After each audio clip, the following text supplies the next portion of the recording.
Jack and Jill here. Happy holidays. Welcome to the Jack and Jill Show. It's here that we provide entertaining real estate investment advice. I'm Jack Butala. And I'm Jill DeWit, broadcasting this week still from sunny Southern California. Today, Jill and I talk about the deal to death threat ratio. Yikes. Courtesy of one of our members, Jason. Yikes. It's a lot cooler than it sounds, trust me. Yikes. Hey, by the way, Jack, I just have to pause and ask you a quick question. You know, Christmas is just around the corner, and I just walked past our Christmas tree here in the office, and what would you like under the tree? Oh my gosh. 65 Stingray convertible would be good. Okay, what would you like that will fit under the tree? Oh, geez. I don't, you know what? I want everyone in our life, personal life, under the tree. Forget about our members. That won't fit under the tree. I want everyone happy. You want anyone under the tree? Happy. I want everyone to get what they want and be prosperous and happy. And I would happily accept absolutely nothing this whole holiday season if these damn Los Angeles fires would stop. Oh, I know. That's what I really want. It is really scary. I know. You're right. Like their structures are burning in Bel Air today. It's I know. Very It's very sad and upsetting. very scary, and I know. So, yes. Well, for one, I'm very excited for this Christmas because you have bought me several nice gifts under the tree. Already? Oh, yeah. Yeah. Are they wrapped and everything? Oh, yeah. What did you get so far? Oh, I can't share that. It's not Christmas yet. It's some classic stuff. Yeah. Oh, it's You great. know, as long as you're happy, Jill, Thank I'm you. happy. Isn't it nice when you get to this point in your relationship that you can just go and, you know what you want. It's like we don't have to surprise each other. It's all good. But there will be some surprises, I know. Right. But it's nice that I can go and say, look what you got me. And you go, oh, that's awesome. You'll get a surprise gift from me, for sure. I know I will. Thank you. I appreciate that, Jack. You just asked me last night at dinner for a Gordie Howe jersey, which just makes my heart I did. I thought, well, that's the only thing. Okay, so here we are in LA. And so we have adopted all the teams. You kind of have to. And where we live is huge Kings area. So you can't wear anything unless it's something very unique and very particular, and you're not like bashing on the Kings in any way. So I have like these Red Wings sweatshirt that now I can only wear around the house, which is kind of funny. So that's where this came from. So our discussion led to, can I wear our Gordie Howe jersey here and not be worried about being stopped on the Strand? So, and the answer was yes. So I'm like, well, then I would really like one. That would be cool. That makes me all warm inside thinking about you and that kind of getup. Thank you very much. I appreciate that. Before we get into today's topic, let's take a question posted by one of our members on the jackjill.com online community. It's free. Okay. Joshua B. writes, hi, everyone. I'm considering purchasing property that has back taxes. I am only willing to pay the amount owed to the county and nothing going to the seller. How would this typically work? Do I create a purchase agreement with zero in the offer's price or maybe $1? Would this transaction be considered a sale or a transfer? Thanks for the input. So I asked our producer to put this in here. This is good. Because you and your team, I know, come across this all the time. Yeah. You know what? What would you do? So here's my deal. How do these transactions come to play? Give us a little background. Okay. So obviously Joshua sent out a mailer. And so the person accepted the offer. This is usually how it goes. You send out an offer to a seller, right? And we don't spend our time right now, going over the taxes because we're sending out so many. And we wait for them to accept the offer. And then when they come back, then we do our due diligence and we see where it stands. So obviously this one, maybe Joshua sent it for, I'm just going to make up some numbers. Maybe he offered $250 for this piece of property. And let's just say, you think it's even bigger? $2,500. Oh, okay. Or some number like that. Even something like that. $2,500, $2,000. I don't know what he's offering for this property. Yeah. It doesn't matter how big it is or whatever it is. Whatever the number is, the back taxes obviously are close to or more than what the guy would be willing to spend for the property. And there are properties out there like this that I've dealt that people have called us and said, just take it off my hands. I don't want it in my name anymore. I owe so much on it. I'm not going to use it. Just take it. So it could be one of these situations. And I'm just not a fan of those. I'm not a fan of not doing something for the person. So I usually give them, even if it's $100, so the guy and the wife can go out and have a nice dinner. I really want them to feel good. I never want them to feel bad. I don't know if it's just me, but that's my thing. So I'm, number one, not a fan of nothing.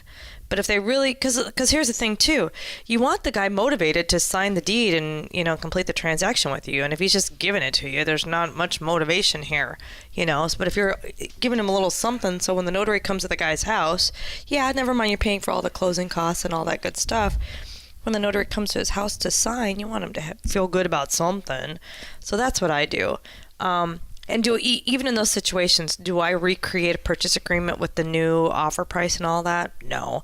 Only if the guy needed it or wanted it. I've had some where the guy needed it for his taxes. He had a property where he needed to take a loss and show a loss on his taxes because it offset some other stuff for his tax. So he needed kind of a receipt or something just showing what he sold it for. And I said, something like that. I'm like, sure, no problem. Whatever you need, I'm happy to do that. So you don't need to do that. And then it's still considered a sale. It's not really a transfer. Like it's not like you're the cousin and he's transferring it to you, where you would do like a quick claim or something like that. I would still do it as a sale. I would always do it as a sale, even if it's for $1. A normal thing. Yeah.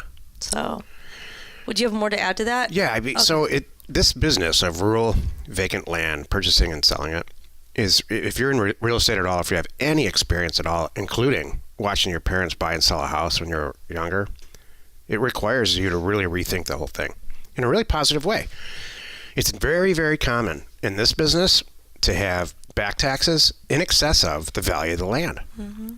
So in this case, if this person sent out a $2,500 offer, the taxes are $4,000, it still might be a smoking deal just to buy it for nothing, transfer the property over, buy it for $1.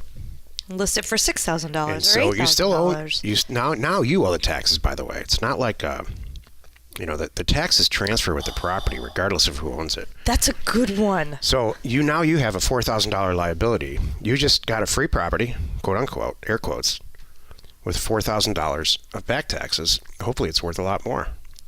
These are the problems, Jill, what Jill alluded to earlier. These are the problems that are associated with back tax, purchasing back tax only property, which we don't teach. Mm-hmm. We have other people in the education world that are close to us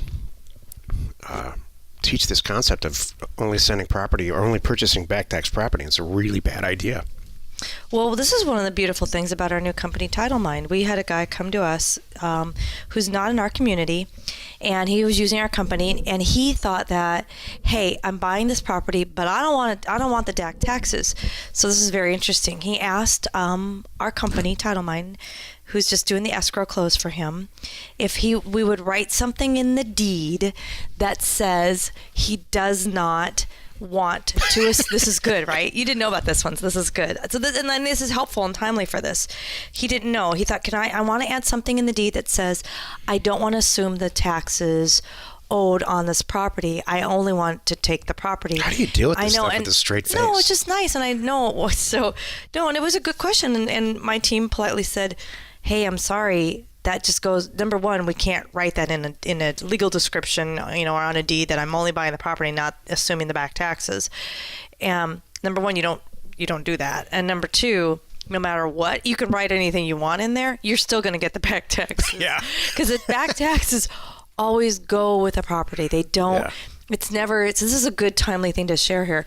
Just because for the 40 years Mr. Smith owned the property, and the last 5 years, Mr. Smith didn't pay the taxes on it, doesn't mean that the day he sells it, that Mr. Smith now has to ante up, or they're going to come after Mr. Smith still for those 5 years of back taxes. Oh, no. Now Mr. Smith is selling it to the next guy. Guess what? The next guy, you got the property, and you got Mr. Smith's 5 years of back taxes. There's nothing you can do to do away with back property taxes that are associated with a piece of real estate you own. There's nothing. Mm-hmm. Not transferring it into companies that you own, not transferring it into an ex-wife's name. There's nothing you can do. They're not filing bankruptcy, corporate or personal. Mm-hmm. It just is. Property taxes are a first lien position situation. Mm-hmm. So somebody's going to pay them, or the taxing authority, usually the county or the parish, is going to take the property back. They're going to resell it and get it back on the tax rolls. So I'll reiterate this again. Jill and I, by the way, have done tons of back tax property, but they're not my favorite kind of deals. They're usually if there's a lot of back tax there's a taxes reason on a property, why often. there's usually other issues. Yeah, it's like we tried to sell it and we couldn't because so and so passed on and nobody could afford this or nobody cared about it enough. Yeah, there's that's like Jack said. You know, like my joke. It's true. You know, when you're driving a neighborhood, let's just say you're doing it the wrong way, let's just be honest, and you're driving a neighborhood and you see a house all boarded up and you think, oh, it's diamond in the rough. I'm going to get this boarded up house. There's a reason why. Yeah, there is a reason. It's sitting there for 5 years boarded up. Don't think you're the first one that's come along and found it. Well, that's great, Jack. Uh-oh. How do we buy cheap real estate then? If you're not trying to find something wrong with the property, what do you look for? Good question.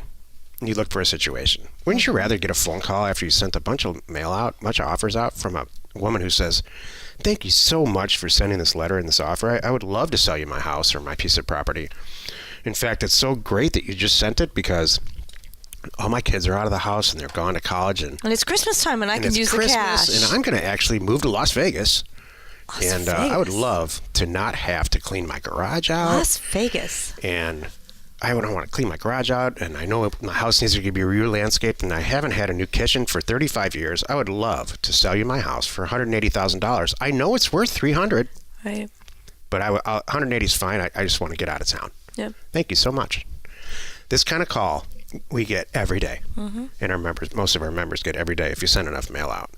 So that's what you're looking for. You're not looking for, like what Jill described, a house that's fallen down. It's got all kinds of issues with the chain of title, you don't want to seek bad those tax out. properties. Yeah, why would you seek those out? That's a problem. By the way, I just brought up something. I have a question. Have you ever in your life known anyone that moved to Las Vegas for any reason other than a job? I'm trying to think. I don't know anybody who's moved to Las Vegas. I do. I'm thinking about it. I do. I know several people that moved to Las Vegas, but it's always a job transfer. It's never voluntarily like, oh, we love the landscape. I love the rock next to the artificial grass and the desert scenery. You know, say what you want and the about casinos Vegas. And the bright lights. I personally am not a huge fan, but say what you want. It's in the top 5 real estate markets in the country to do what we do. Because a lot of jobs go there. So, a lot of companies. I don't know. I feel bad. I don't mean to bash on Vegas, but I've never known anyone that moved there voluntarily. It was always because of a job. And you so sorry. It's so easy to rip on Vegas. Oh, they meant so easy to get me distracted. No. Well, that's true too. Oh yeah. Hey, look, Jill, something shiny. Yeah. Where? Something about it. Even people like Las Vegas people are like, yeah, I know what you mean. It is easy to move there. Even if you say, it's like saying to a real estate agent, you know, real estate agents suck. And a really good real estate agent will say, yeah, you're right. There's something about that. Hilarious. Like no one defends it. No one defends Las Vegas. It is what it is. That's true. We're going to change that.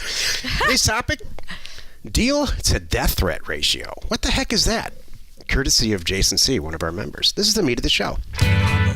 He came up, and it's on landinvestors.com, the community, which is the same as the jackjill.com community, by the way, with a extremely extensive description of the death to deal threat. Death threat to deal ratio, which means deal to death threat. Yeah, right. Sorry. So let me help you. 3 times fast. What he's really saying is, the more hate you get, the more deals you're going to do. The more people that call you and say, "I can't believe that you sent me this letter to buy my house or my property for less than it's worth," and then the very next call you get. Oh, there was the one I just described earlier. Thank you so much. I'm moving to Las Vegas, which prompted Jill on her tangent. First This to whole May. show Oh my is gosh. one big 2-year tangent. That's true. We're like 610 shows into this thing. Exactly. It's a massive tangent. We should have a show to tangent ratio. Show to non-important tangent ratio. Show topic, and I bet it's show topic 1, not important tangent ratio 5. Here's what happens with this whole show. People email me constantly, and they 50% of the people say this: "Can you guys please just stop horsing around and talk about real estate?" And then 50% of the people say, "Can you please stop talking about real estate and just talk about fun stuff?" Thank you. Okay, good. Thank you. Which makes me think we should have 2 shows. Oh. But then I have to do so much more work. Oh. Yes. But Okay. if you would like to have a fun show and a real estate show, let us know. I think that's Email what we're me. doing. I know it's all wrapped into one. I know, isn't that the new show? Okay, I do like this, the deal to death threat ratio. So, and Jason, you're not alone. I have heard several of our members like pipe in on member calls and things like that saying, yeah, I think I'm at like 5 to 1. So I know when I get 5, Jack calls them hate calls, and I love it. He spells it like hate Ashbury. And it's fun because I've seen people in our online community, other places, spell it that same way, H-A-I-G-H-T, like Jack's way, which is really funny. So I know when I get 5 of those, then there's a good one coming. That's it. So I'm like, that's hilarious. So that's so good. So I made some notes to kind of help people, because when you're starting out, this takes people by surprise a little bit. Because what we're really doing is we really are sending good, solid offers. Yes, they are lower. But you know what? It's like wholesale lower. Let's just cut to the chase. But they're not crazy. No. And when you get into it, and the people that get excited and love it, you go, okay, it really wasn't crazy because I bought these 10 deals. These 10 people really did love my offer. So when you're starting out, Jack and I really try to prepare you and just say, face it. You are going to piss off some people. That's just a fact. And sometimes it doesn't even matter what your offer is. You're upset people just by driving down the street. So that's just the way life is. Everyone thinks their asset is priceless. Right. There's always going to be a handful of people that even at the high-end retail value, they think it's worth more because, but I have the best view of the valley of any property out here, right? So they always think there's going to be more. So you have to just sit back and relax and know that, you know what, there's always going to be some. It doesn't even matter. Real estate value is an opinion. That's what keeps us in business. Yeah. If it was all exactly priced the same way, like stock in a stock market. Like we talked about yesterday. Yeah. Well, like the beach property versus 10 miles away from the beach. Right. It should be the same, technically. So sometimes, it should even be, less expensive by the beach because you have to spend more money with the stupid sand to build. You know what I mean? Right. So there's other things. All right. So you know what I'm saying? I do. All right. Then also, so the first time, so when you're first starting out and you send out your first, mailer campaign, and here come the calls, it is hard. The first time you're like, oh my gosh. And we've had some people that said, truthfully, they couldn't get past that first wave. They couldn't stomach it, and... This is a good reason to have someone else answer your phone. That's true. Like Jill Live. That's a good point, too, and we're working on that. You are 100% right. So that's a great thing. Let somebody else field those calls for you. That's thank you, Jack. Great point. But you know what? So the first time is hard, but then you know what? After a while, it becomes like you're ready for it. It's no biggie. I got this. So this is it's like the phases of denial, you know what I mean? Or the phases of something. First it's hard and you're mad. And then you're like, okay, I got this. And then the third phase of this deal to death threat ratio is now it's comical. Yeah. And it's funny because we have different threads in our online community where people have shared some of their funny stories. Oh yeah. They're like, that's wow, what I think is this guy funny. made up some new words for me. This is hilarious. And it's good. We're all ready for it. I had somebody FedEx an offer to, this is a lot of years ago, FedEx an offer to my house and just offer me like $4,000 from, it's a very large house in Arizona. Just because he was so angry because he received a letter that I sent, and then sought you out to send you one? Yeah. You've never shared that. Yeah. That's hilarious. It was. That's funny. Did you sign it and send it back? No. Oh, yeah. I did send him an email and say, here, this is a good time to bring this up.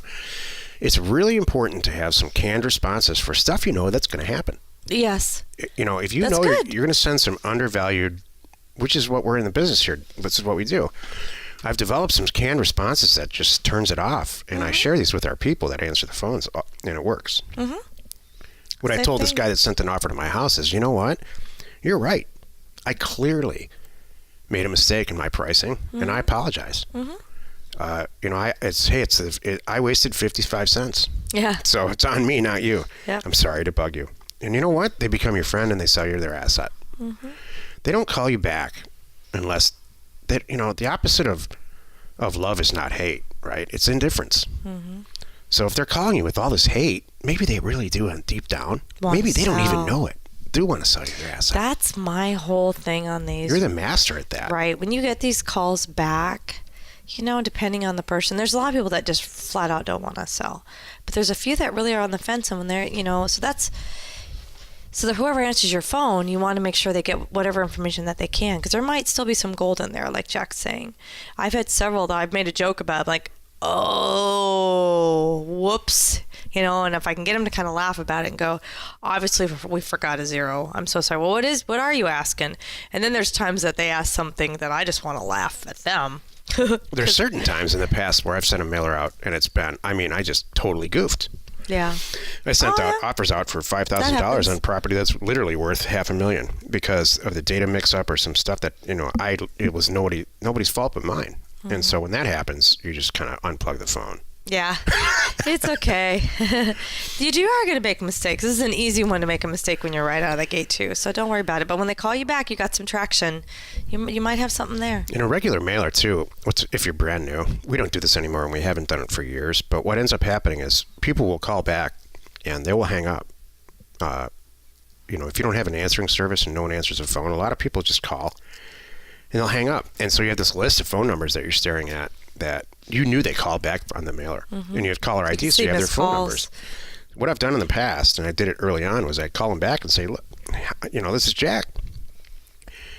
I see that you called, and I'm sure pretty confident you called because I sent you an offer on a piece of real estate you own in X, because you can tell that it was just the one that you sent out in Arizona or in New Mexico or wherever.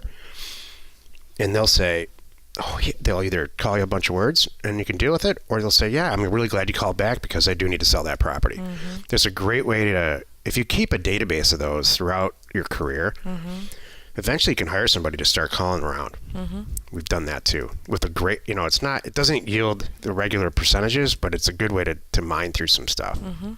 Or you can just send a lot more letters out like we do. Yep. That's good. Or that too. Just have, no matter what you do, here's what the whole point of this is. You have to upset some people in this business to do some successful transactions. It's a fact of life, and it is the single only downside to this whole business that I can think of. You know what, Jack? I defy you to find one business out there that you're not going to please everyone. Couldn't agree more. We used to joke about that with the ice cream shop. You can get unhappy people at an ice cream shop. Dream it up. There's going to be unhappy people, and that's okay. You can't just please what they everybody. Do. They practice being unhappy every day. Oh, boy. I don't. Not me, man. I practice being happy. And that's sad. It's like road rage people and stuff. I get out of their way, man. I'm like, whatever's going on with you. Me too. It's got to suck to be you. I'm going to quote that. That's fantastic, Jill. Thank you. Jill turns 13 sometimes. Oh, boy. Thank you. Gotta suck to be you. Thank you. Join us tomorrow where we discuss Jack or Jill. That's the question. You decide. Which one do you choose? This is going to be funny. And we answer your question should you have one. Post it on our online community. You can find it on jackjill.com. You are not alone in your real estate ambition. Crazy show, Jill. You're cracking me up. I'm excited to see it. Sucks to be you. It's Crack up, man. I do. That's it's a mantra that I have in my head, and then I'm like, all right, get out of that weirdo's way. Whatever it is, that's got to be awful. That's what you say in your head. Yeah, I do. It's awful to be you. Yeah, Like, whatever your problem is, I mean, it can't be that bad. You know, it's like, I think it can be. really? Yeah, sure. Let's say here's a Or how here's a much of it scenario. is that we build it up in our heads? I think sometimes it could be that bad. Let me give you a scenario. Okay, Ready? the sun's shining. Let's look where we are, everyone. Is it really that bad? If you're late for your job, you have a job. So is it really that bad? How about you have mountains of debt? You're in a loveless marriage. One kid's in jail. But again, you caused all that. So why don't you just change some? You're just a good person. All right. Thank you. I'm from Detroit. Oh, it is that bad. I know more people like that I just described than Snow. nice people. Wah, wah, wah, wah, wah. All right. Oh, boy. Hey, share the fun. Share this fun. Wah, wah, wah, wah, wah. By subscribing on iTunes or wherever you're listening. And while you're at it, please rate us there. We are Jack and Jill. Information and inspiration to buy undervalued property.